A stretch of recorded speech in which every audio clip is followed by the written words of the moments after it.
وقال نسوتنا دا شپږمه کړۍ ده د حتی حین پورې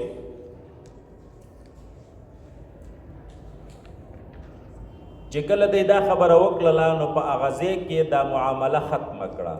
یوسف علیه السلام ته ویل بس هل بار مه وایه او ښځې ته یې وویل چې ته د یوسف علیه السلام نه معافي وغواړه یا د الله نه معافي وغواړه وغیره وغیره. خو به هر صورت الله ته منظوره وه چې په هرې طریقې سره وه خو دا خبره مشهوره شوله. نو په ټولو خلکو کې دا خبره خوره شوله. ښځو به دا ویلي چې هلکه د بادشاه ښځه او د خپل غلام نه داسې مطالبه کړې نو ډېره سپکه وینا به پسې ښځو کوله چې دا د باچا ښځه ده او هغه غلام دی. غلام د خلکو په ذهن کې کمزوری ښکاري که نه نو د غلام نه مطالبه کړې ده. نو دې دا خبرې واورېدلې چې یاره دا ښځې خو په ما پسې لګیا دي او دا ګډې وډې را پسې وایي. نو داسې چلې وکړو چې یو دعوت یې تیار کړو، روټۍ موټۍ بندوبست یې وکړو او په دې کلي علاقه کې مشرانو ښځو ته جوابونه ورولېږل چې کوم داسې د غټانو خلکو ښځې وي. وایي تاسو له ما دعوت کړی دی او راشئ. چل یې داسې وکړو چې یوسف علیه السلام یې پوه کړو چې ته به ځان ښه جوړ کړي چې کله درته زه آواز وکړم نو ته به بیا راوځي. نو هغه مېلمنې زنانې کېنولې، هر یو زنانه یو فروټ ورکو، یعنې مڼه یا مالټه یا بل شی او یو یې ورله چاړه ورکړه.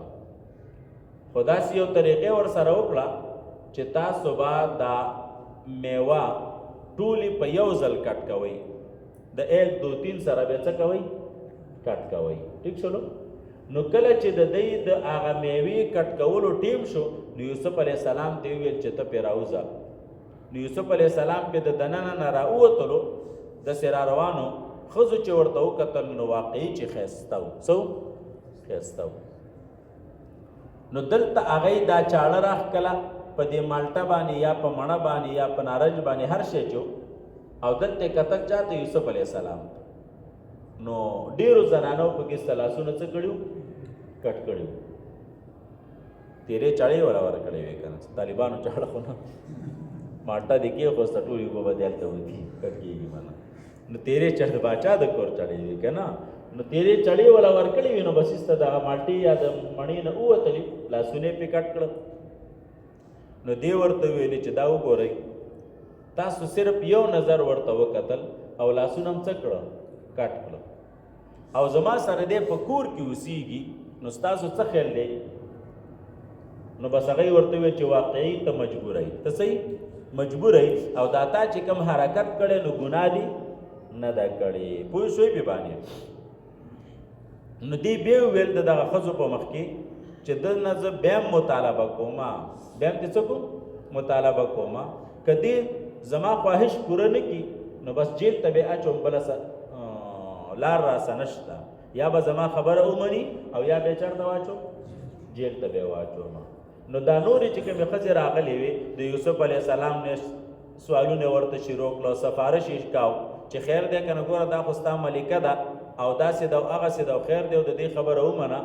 یوسف علیه السلام حیران شو چې یا الله یک نه شد دو شده، یک نه شده، دا څه مصیبت کې گرفتار شو. اوس پورې یوه ښځه وه او اوس راته د ښار ښځې ټولې سوالونه مینتونه کوي، غرق او پرځ.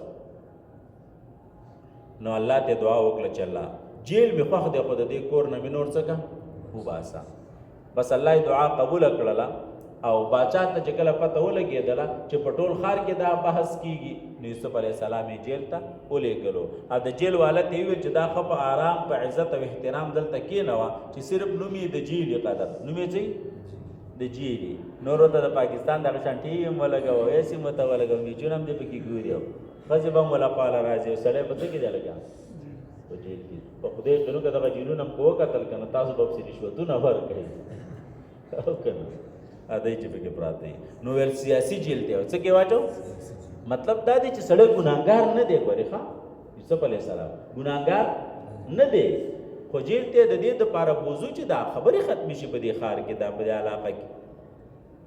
نو جیل ته یې واچولو. وقال نسوة ویل دی خذ فی المدینه په ښار کې امرات العزیز خزد عزیز مصر چې دا تراود فتاها مطالبه کړي د خپل غلام نه عن نفسه د نفس ده غنا قد شغفها حبا بشک ډوب کړي دا پټ کړي د دې لره محبت دا شغف داسې محبت ته ویل کېږي چې د دې زړه پردو ته وردن نشي ان لنراها بشک من بنو دل رفی ضلال مبین په گمراهی ښکارا کې فلما سمعت هر کله چې واورېدل دې بمکرهن پروپاګاندا د دې خزو ارسلت الیهن دعوت ورولې ګلو اعدت لهن متکئا او تیار کړو د دې د پاره د ناس تیزه څلوي خزه تقریبا راغوختي و عادت کله واحده نور کله هر یو د دې د سکینن چړې لرا یو چاړې ورته ورکا وقالت خرج علیهن او یوسف علی السلام ته ویل چې راوځه په دی باندې فلما رأینه هر کله چې دی اولی دلو غلرا اکبرنه لنویلوی وغنلو غلرا اکبرنه ډیر غټي وغنلو په حسن و جمال کې وقطعن ایدیهن خپل لاسونه کټ کړه وقل حاش لله او دی ویل ماشاء الله حاش لله د تعجب کلمه ده څوک کوئی سبحان الله څوک کوئی ماشاء الله دا سدام د تعجب کلمه ده ما هاذا بشر دا خو انسان نه دی ان هاذا نه دی دا الا ملک کریم مگر یو فرشتہ د ډیر عزت مندا قالت دی ورته ویلی فذلکن الذی نو دا هغه ځوان دی هغه سړی دی لمتن نفیه چې تاسو ملامت کوئ د په باره کې د په محبت کې ولقد راودته بشک ما مطالبه کړې د عن نفسه د نفس دنا فاستعصم د قران ځان ساتلې دی ولا ان لم يفعل او کچرت د ونقل ما هغه کار امره جزد د امر کوما لا يسجنن نو جیل تبوا چولې شي ول یکون من الصاغرین او شی بده د ذلیلانو نه اوس خو دې د باچا په کور کې په عزت سره اوسېږي د نوابۍ ژوند تیری خو بیا به په جیل کې وي خوار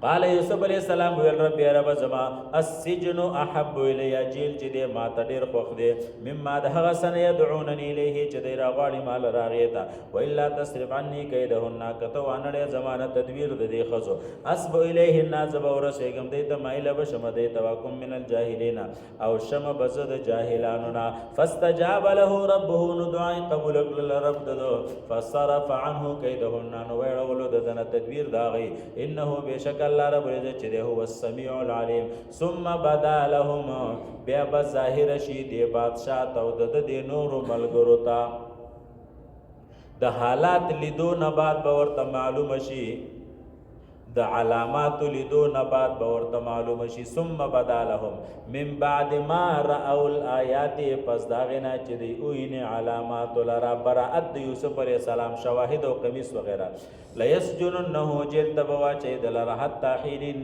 تر یو وخت پوری